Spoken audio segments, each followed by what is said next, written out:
वातावरण हर्ष से विभोर है। करतल ध्वनि से इस पल का स्वागत करें। तालियां ऐसी हो कि इनकी अनुगूंज एक मिसाल कायम कर दे, एक इतिहास रच दे।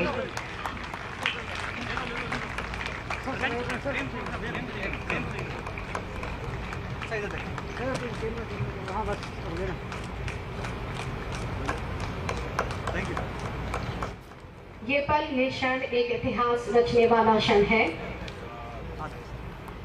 तालियों की गूंज मुझे थोड़ी कम सुनाई देती है। आज हम बता दें कि हम कितने हर्षोल्लास के साथ इस क्षण को मना रहे हैं।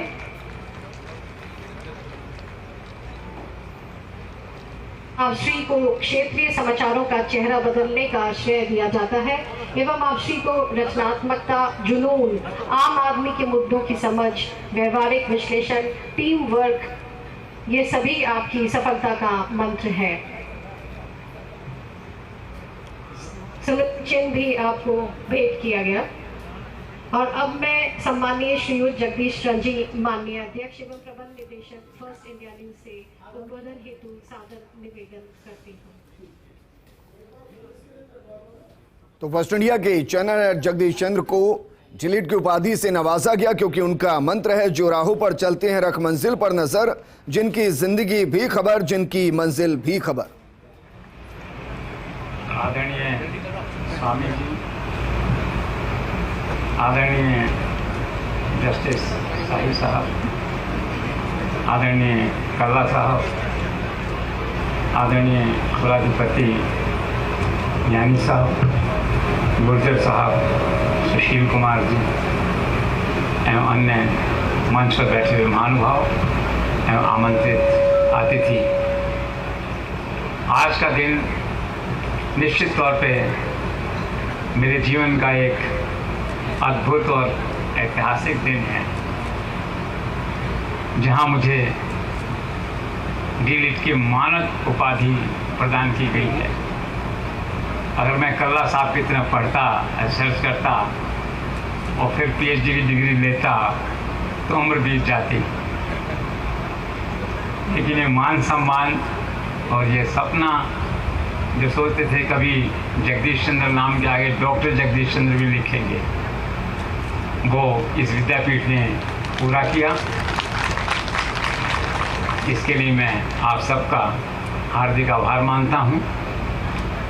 और मुझे तो इसका आश्चर्य उस समय हुआ कि जब भाग्य का यह संदेश लेके हमारे मित्र और यहाँ के वरिष्ठ अधिकारी केवल एक सप्ताह पहले जयपुर में मुझसे मिले और उन्होंने कहा कि हम ऐसा मान सम्मान आपको देना चाहते हैं। एकाएक तो मुझे यकीन नहीं हुआ, क्योंकि इस देश में जो यूनिवर्सिटीज़ में आप पीएचडी करते हैं, डी.लिट करते हैं, उसके अलावा जितनी पीएचडी जो मानद हैं, उनका इतिहास थोड़ा सा रहा है, ऐसा ही रहा है। कई बार बातें ऐसी आती हैं, सिफारिश, थोड़ा बहुत मैनिपुलेशन, थोड़ा बहुत भाग्य, इनका मिश्रण होता है तो ये आपको उपाधियाँ मिलती हैं। लेकिन ये विद्यापीठ ऐसी है जो केवल मेरिट के आधार पे, बिना किसी सिफारिश के आधार पे, बिना किसी डोनेशन के आधार पे उपाधियाँ प्रदान करती है। मुझे जान के बहुत खुशी हुई कि अभी कुछ ही साल पहले राजस्थान के जो मूर्धन्य पत्रकार हैं, राजस्थान पत्रिका के मालिक गुलाब कोठारी जी को भी ये सम्मान दिया गया था। मैं स्वयं को उस श्रेणी में पाकर अनुग्रहित महसूस करता हूँ। जहाँ तक मेरी पत्रकारिता का सवाल है तो 25-30 साल तक मैं प्रशासनिक सेवाओं में रहा। मैं राजस्थान के गंगानगर जिले से आता हूँ, लेकिन मेरा जन्म कल्ला साहब के गृह क्षेत्र बीकानेर में हुआ था। इस नाते कल्ला साहब और हम नेचुरल एलाई हैं, साथी हैं, वो हमारे लीडर हैं। मैं उनका वोटर था। फिर जयपुर आ गया तो पढ़ाई में मगन रहते थे। विद्यापीठ का फंक्शन है, पढ़ाई की बात करना थोड़ा प्रासंगिक लगेगा, और एक ही बात रहती थी कि किताब को रट देना है।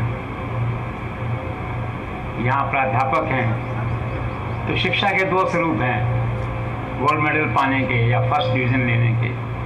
या तो आप बुद्धि से काम लीजिए, आप इतने ब्रिलियंट हों कि किताब में किसी सवाल के अगर 8 पॉइंट का जवाब है और कॉपी में अगर आपने 4 पॉइंट में 8 पॉइंट की बात लिख दी है और 10 में से 9 नंबर ले गए तो आपका भाग्य है। वरना आज से 30 साल पहले जब हम पढ़ते थे तो शिक्षा का भाग्य, शिक्षा का मूल्यांकन उस कुंजी में लिखे 10 पॉइंट से होता था, किताब में लिखे 10 पॉइंट से होता था। अगर एक सवाल के जवाब में विद्यार्थी ने 10 पॉइंट लिख दिए हैं तो 10 में से 9। अगर उसने 4 पॉइंट में वो बात कह दी है तो 10 में से 4। ये कई बार देखा मैंने। तो मैंने जब शिक्षा के इस सिस्टम को समझा और ये देखा कि व्यंग है एक तरह से यहाँ, तो हम भी उसी लाइन में आते हैं। तो कल्ला साहब मैं भी रटने वाले विद्यार्थियों में था। मैं 700 पेज की किताब रट देता था एक साल में और गोल्ड मेडल लाता था। मैंने शिक्षा के मर्म को समझा कि अगर अपन पैदाइशी विद्वान नहीं हो सकते तो we have to acquire the knowledge, we have to acquire the brilliance, we have to acquire the positions. और माँ बाप के आशीर्वाद आप सबके सहयोग से मैंने उन पोजीशंस को एक्वायर किया। एमकॉम में गोल्ड मेडल दिया ईश्वर ने, फिर आरएस में टॉप किया, आईएएस में आ गए, 20 साल आईएएस में रहे। खूब मान सम्मान मिला, काम करने का मौका मिला, प्रणाम करने का मौका मिला। जब मैं 58 साल का था, आज से 14 साल पहले, अब मैं 72 का हूँ। I am a proud 72 man, still young and energetic. तो फिर जो है, जब कल्ला साहब मैं 58 का था और आईएएस के रिटायरमेंट में 2 साल बचे थे, मैं ट्रांसपोर्ट कमिश्नर के पद पे था। ठीक, एक सपना होता है आईएएस में भी ऐसे महत्वपूर्ण पदों पे रहने का। हर मुख्यमंत्री ने उनकी इनायत से मेरे सपने पूरे हुए। जो भी मुख्यमंत्री जी रहे उन्होंने पूरा मान सम्मान दिया। गहलोत साहब लंबे समय तक रहे, उन्होंने मान सम्मान दिया जो है। तो एक दिन क्या हुआ, उसमें वसुंधरा जी चीफ मिनिस्टर थी जब मैं 58 का था, 2008 में। तो मेरे पड़ोस में एक घटना हुई जिसने मेरे जीवन की रूपरेखा को बदला और जिससे डी.लिट की उपाधि आज मुझे मिली। तो घटना ये हुई कि मेरे पड़ोस में एक आईएएस रहते थे, रिटायर हो गए थे। वो अपनी पीड़ा लेके आए कि आपका पड़ोसी मुझे आप रिटायर होने के बाद नमस्ते नहीं कहता है। तो हमने पड़ोसी को बुलाया कि तुम इसका नमस्ते नहीं कहते हो तो ठीक से ब्लैंक और देखते हो, फेस टू फेस बोलते नहीं हो, ये तो अपमान है। पड़ोसी कुछ खांटी किस्म का था, स्वाभिमानी। उसने कहा कि आपने मुझे क्यों बुलाया? हमने कहा यार हम इस गली का अपने आप को थानेदार समझते हैं, बुला लिया। सत्ता का मत तो रहता है, हमें भी था मत कि थानेदार समझते हैं, अपने आप को बुला लिया भाई जो है। तो उसने कहा सुन लीजिए ध्यान से, रिटायर्ड आदमी में नमस्ते करने का मन नहीं करता और 2 साल बाद आप रिटायर होंगे तो मैं आपको भी नमस्ते नहीं करूंगा। मेरे रोंगटे खड़े हो गए।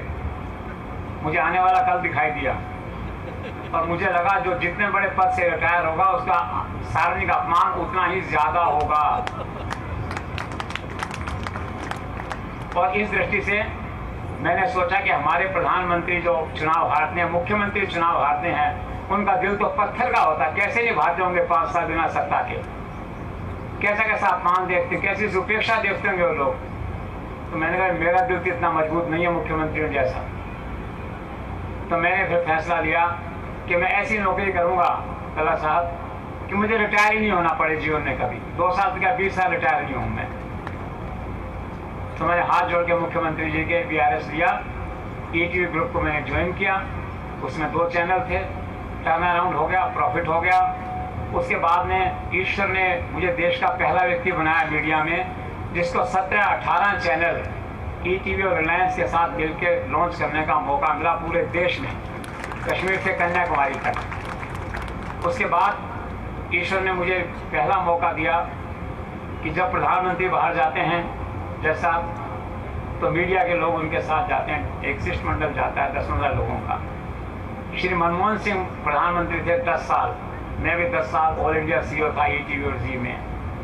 तो 75 यात्राओं में उन्होंने कुल 76 यात्राएं करी, 76। 75 यात्राओं में उनके ऑफिशियल डेलीगेशन में मैं गया उनके साथ। और सोचा नहीं था कभी ये होगा जीवन में, हुआ। तो आज क्या है, मेरे इस भाषण में महिमा मंडन हो सकता है लेकिन अभिमान नहीं है, कृपया इसका ध्यान दें थोड़ा सा जो है। तो अब पूरे देश में जो व्यक्ति 14 साल से सीईओ है, तो शायद मैं ऐसा व्यक्ति बचाऊं जो जिंदा हूं और सीईओ हूं। जो है एक तरह से तो ईश्वर की कृपा है और आपने ऐसा मौका दिया। और आज देश में क्या, नरेंद्र मोदी एक ब्रांड है। कांग्रेस शासन जरूर है राजस्थान में, लेकिन उनकी महिमा तो अपनी है, उनकी लोकप्रियता अपनी जगह है। तो देश का पहला इंटरव्यू नरेंद्र मोदी का 2014 में, वो भी उन्होंने मुझे दिया। हम तो कोई भाजपा में नहीं थे, कोई कांग्रेस में नहीं थे। उनको पहचान थी मीडिया की। एक दिन 11 बजे रात को उन्होंने फोन करके कहा कि क्या हो रहा है। हमने कहा साहब सोने की तैयारी कर रहे हैं। उन्होंने कहा कि राजीव गांधी ने इंटरव्यू दिया है, सॉरी उस समय जो थे उन्होंने इंटरव्यू दिया है और टाइम्स नाउ को दिया है, उसको 0.2% लोग देखते हैं उस समय। मैं चैनल की लोकप्रियता पर टिप्पणी नहीं कर रहा, जो बात हुई उस समय। मैं ऐसे चैनल को इंटरव्यू दूंगा जिसको 60% लोग देखते हैं। हमने कहा सर किसे देंगे, कि मैं ईटीवी को दूंगा। उनको पकड़ थी मीडिया की। अगले दिन गए, 1 घंटे का इंटरव्यू हुआ, पूरे देश में हल्ला हुआ उसका। 18 राज्यों में जब ईटीवी का बटन दबता था तो जीवन ठहर जाता था। 18 राज्यों में 20 करोड़ लोग एक साथ देखते थे उसको उस जमाने में, तो वो उनका मौका भी मिला। मीडिया में आजकल क्या है, आपकी लोकप्रियता का एक मापदंड ये हो गया है कि नरेंद्र भाई ने कितने इंटरव्यू आपको दिए, श्री अमित शाह ने कितने इंटरव्यू आपको दिए। तो ईश्वर ने उस पैमाने पे भी मुझे खरा उतारा। तो आपने मुझे दिल से सम्मानित किया, मैं उसको जस्टिफाई करने की कोशिश कर रहा हूँ। तो जहाँ तक इस संस्था का सवाल है, आदरणीय जनार्दन राय नागर राजस्थान विद्यापीठ, यह राजस्थान की देश की बहुत ही प्रतिष्ठित संस्था है जिसका अपना मान है, सम्मान है। शिक्षा, साहित्य और संस्कृति के क्षेत्र में आगे बढ़ाने का जो काम आप करते हैं, आपके इस पावन कार्य में हम सब आपके साथ हैं। फर्स्ट इंडिया आपके साथ है। आपके जहाँ समारोह हो, जो फंक्शन हो, फर्स्ट इंडिया चैनल, अखबार, सब आपके नेचुरल एलाई हैं और आपके साथ मिलकर आगे बढ़ना चाहते हैं। इन्हीं शब्दों के साथ थैंक यू सो मच।